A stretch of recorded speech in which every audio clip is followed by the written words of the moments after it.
बता दें। जैसे कि आप जानते हैं साइंस में यहाँ पे ह्यूमन डाइजेस्टिव सिस्टम आपका अक्सर आता है एग्जाम क्लास 10। देखिए ह्यूमन डाइजेस्टिव सिस्टम बहुत ही आसान आपका एक कॉन्सेप्ट है जिसे आपका बच्चे बहुत हार्ड समझते हैं कई बार। तो आज मैं आपके लिए इसे क्लियर करता हूँ। देखिए ह्यूमन डाइजेस्टिव सिस्टम क्या है। ह्यूमन डाइजेस्टिव सिस्टम सबसे पहले डाइजेशन क्या होता है उसके लिए हमें ये समझना पड़ेगा। देखिए डाइजेशन क्या होता है, जहाँ पे किसी भी कॉम्प्लेक्स फूड को आपका सिंपल फॉर्म में कन्वर्ट कर दिया जाता है वो डाइजेशन कहलाता है। Digestion is a process in which a complex food is converted into simple food, जहाँ पे इस कॉम्प्लेक्स फूड को सिंपल फॉर्म में कन्वर्ट कर दिया जाए। अब जैसे सिंपल फॉर्म क्या होती है और आपका कॉम्प्लेक्स फॉर्म क्या होती है, तो देखिए जो भी फूड आप लेते हो, जो भी आप फूड कंज्यूम करते हो वो कॉम्प्लेक्स फॉर्म होती है। जैसे जो भी आपका मील आप लेते हैं, फ्रूट्स वेजिटेबल से जो भी आप खाना खाते हैं, जो भी फूड आप लेते हैं, जो भी फूड आप इंटेक करते हैं, वो क्या होता है, वो कॉम्प्लेक्स फॉर्म होता है। और उसकी सिंपल फॉर्म क्या है, जो उससे आपको मिलता है, जैसे ग्लूकोज मिलता है, तो वो क्या है, सिंपल फॉर्म, क्योंकि वो आपको ब्लड में एब्जॉर्ब हो जाएगी। लेकिन जो कॉम्प्लेक्स फॉर्म है डायरेक्टली ब्लड में एब्जॉर्ब नहीं हो सकती। तो किसी भी कॉम्प्लेक्स फॉर्म को सिंपल फॉर्म में कन्वर्ट करने के लिए एक प्रोसेस होती है जिसे हम बोलते हैं डाइजेशन। अब देखिए हमारी बॉडी में डाइजेशन कैसे होता है, तो हमारी बॉडी में इसके बहुत सारे स्टेप्स होते हैं। सबसे पहला आपका स्टेप आता है इंजेक्शन। आपने माउथ से फूड को इंटेक किया, वो आपका गया इसोफेगस में, ये इसोफेगस है, इसोफेगस से गया वो आपका स्टमक में, स्टमक से वो आपका जाता है स्मॉल इंटेस्टाइन में, स्मॉल इंटेस्टाइन से आपका जाता है लार्ज इंटेस्टाइन में,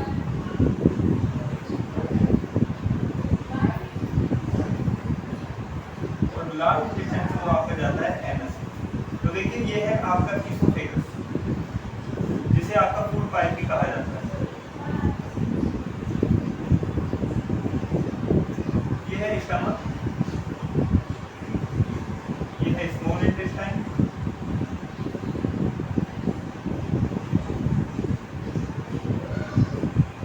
उसके बाद ये है लार्ज इंटेस्टाइन, और सबसे लास्ट में आता है एनस। तो देखिए जो फूड आप इंटेक करते हैं, तो सबसे पहली प्रोसेस क्या होती है, इंजेक्शन, कि आपने माउथ से फूड को लिया, इंटेक किया, इंटेक करने के बाद आपका फूड कहाँ पे जाएगा, इसमें जाएगा आपका इसोफेगस में, जो कि फूड पाइप कहलाता है। जब फूड पाइप से आपका फूड यहाँ पे आएगा स्टमक में, तो यहाँ पे आपका इसका डाइजेशन शुरू हो जाता है। हालांकि डाइजेशन तो माउथ से ही शुरू हो जाता है। देखिए माउथ में आपका एक एंजाइम होता है सलाइवा जो आपका रिलीज होता है आपके माउथ में सलाइवरी ग्लैंड से, वो एक एंजाइम रिलीज करता है जिसे बोलते हैं टाइलिन, जो कि आपका फूड को वहीं से आपको शुरुआत से डाइजेशन करना शुरू कर देता है। और उसके साथ साथ टीथ भी, जो फूड आप चबाते हैं, जो भी आप शुरुआत में माउथ में आप फूड को छोटे छोटे पार्ट्स में ब्रेक कर देते हैं। आपके माउथ में 4 तरह के टीथ होते हैं, वो क्या कर रहे हैं, आपका लगातार उसे डाइजेस्ट कर रहे हैं। इंसीजर, कैनाइन, प्रीमोलर, मोलर, ये चारों तरह के टीथ जो हैं ये फूड को डाइजेस्ट कर रहे हैं। उसके बाद आपका जो सलाइवा है, सलाइवा क्या करता है, आपका उसे बोलस फॉर्म में कन्वर्ट करता है, ताकि फूड जो आपका इजीली पास हो सके इसोफेगस से। वो उसे बोलस फॉर्म में कन्वर्ट करता है। वो आपका बोलस फॉर्म फिर इसोफेगस के द्वारा पेरिस्टाल्टिक मूवमेंट के द्वारा इजी तरीके से आपका आराम से आपका स्टमक में आती है। स्टमक में आने के बाद यहाँ पे आपका 3 चीजें रिलीज होती हैं। पहला आपका हाइड्रोक्लोरिक एसिड, दूसरा म्यूकस, और थर्ड है आपका यहाँ पे पेप्सिन एंजाइम। जो फूड आपका स्टमक में आता है, वो फूड आपका स्टमक में पेप्सिन उसे सबसे पहले डाइजेशन करता है। पेप्सिन आपका प्रोटीन का डाइजेशन करता है।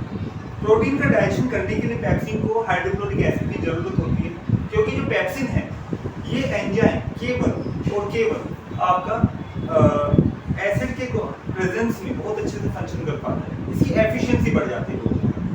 तो आपका इसकी एफिशिएंसी बढ़ने की वजह से ये आपका प्रोटीन को अच्छे से डाइजेस्ट कर पाता है। जब प्रोटीन्स आपका डाइजेस्ट हो जाता है, मतलब प्रोटीन आपका पेप्टोन्स में कन्वर्ट हो जाता है, उसके बाद आपका जो फूड है वो स्मॉल इंटेस्टाइन में आता है। तो देखिए स्मॉल इंटेस्टाइन में भी फिर आपका फूड का डाइजेशन होता है।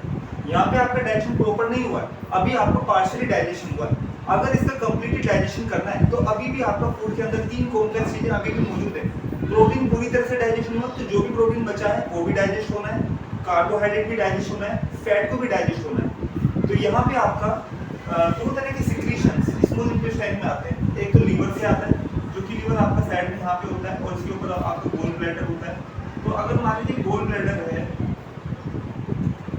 और ये आपका लीवर है, तो लीवर से जो भी आपका बाइल जूस बनता है, लीवर में क्या बनता है, बाइल जूस। ये बाइल जूस क्या करता है, इस बाइल जूस के अंदर आपका लाइपेज एंजाइम होता है जो कि फैट का डाइजेशन करता है। ये लाइपेज एंजाइम आपका बनता तो इस लीवर में है, लेकिन फिर ये आपका कहाँ पे स्टोर हो जाता है, गोल ब्लैडर में स्टोर हो जाता है, और गोल ब्लैडर से फिर आपका ये आता है स्मॉल इंटेस्टाइन में, और स्मॉल इंटेस्टाइन में जो भी फैट के मॉलिक्यूल्स होते हैं, जो भी फैट पार्टिकल्स, फैट सब्सटेंसेस होते हैं, वो सभी आपके डाइजेस्ट करना शुरू करते हैं। इसके अलावा पैंक्रियाज होता है जो कि आपका पीछे की तरफ मौजूद होता है, पैंक्रियाज। ये पैंक्रियाज से आपका पैंक्रियाटिक जूस रिलीज होता है जो कि 3 तरह के एंजाइम्स रिलीज करता है, और वो क्या क्या है आपके, तो वो आपका रिलीज करता है अमाइलेज,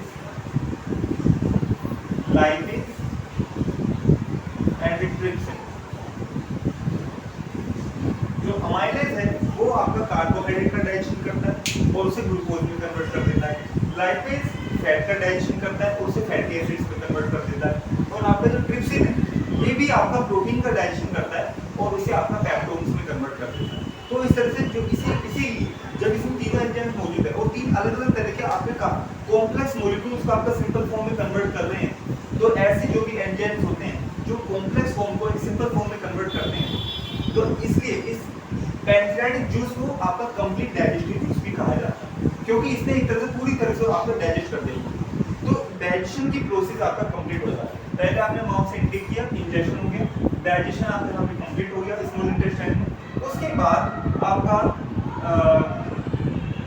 इलियम वाले पार्ट है, यहाँ पे जिसका लास्ट पार्ट है उसे इलियम बोलते हैं, और यहाँ पे आपका फूड जो भी डाइजेस्टिव फूड है वो एब्जॉर्ब होना शुरू हो जाता है, और जब फूड आपका एब्जॉर्ब होता है तो वो आपका ब्लड में डिसॉल्व होना शुरू हो जाता है, और जब ब्लड में डिसॉल्व होता है तो ब्लड में एब्जॉर्ब होना, एक तरह से क्या हो रहा है, आपका एब्जॉर्प्शन हो रहा है। तो यहाँ पे क्या होती है, विलाई होती है।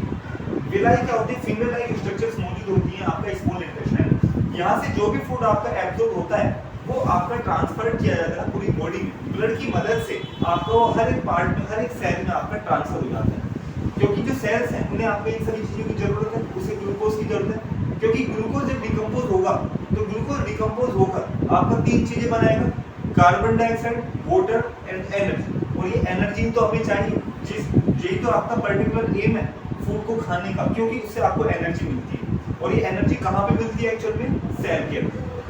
सेल जब आपका ग्लूकोज ब्लड की मदद से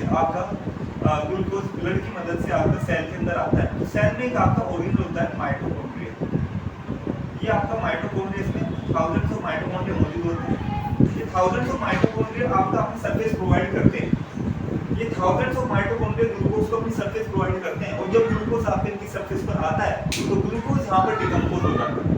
ग्लूकोज डिकम्पोज होने के बाद आपका 3 फॉर्म्स में कन्वर्ट हो जाता है, जो कि है आपका carbon dioxide, water and energy molecules. Energy molecules भी आपका कौन से, एटीपी मॉलिक्यूल, एडिनोसाइन ट्राइफॉस्फेट। ये वो मॉलिक्यूल्स होते हैं जो आपको एनर्जी देते हैं, जो आपका अपनी जो भी मेटाबॉलिक एक्टिविटीज आपकी सेल्स के अंदर, सेल के बाहर, पूरी बॉडी में जहाँ पर भी आपका जो भी फंक्शंस हो रहे हैं उन सभी को परफॉर्म होने के लिए आपका एनर्जी की जरूरत है, और वो एनर्जी आपका सेल्स के अंदर ही बनती है जब आपका ग्लूकोज का डिकम्पोजिशन होता है, और उसे माइटोकॉन्ड्रिया अपनी सरफेस प्रोवाइड करता है।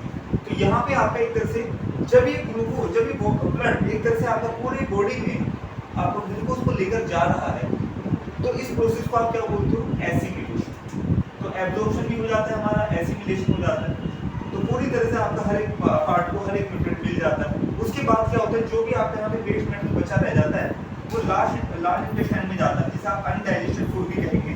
तो ये अनडाइजेस्टेड फूड आपका रिलीज आउट कर दिया जाता है एनएस के थ्रू। तो इस तरह से आपका कंप्लीट डाइजेस्टिव प्रोसेस कंप्लीट हो जाती है ह्यूमन डाइजेस्टिव सिस्टम की। आशा है आपको समझ में आया होगा। Thank you.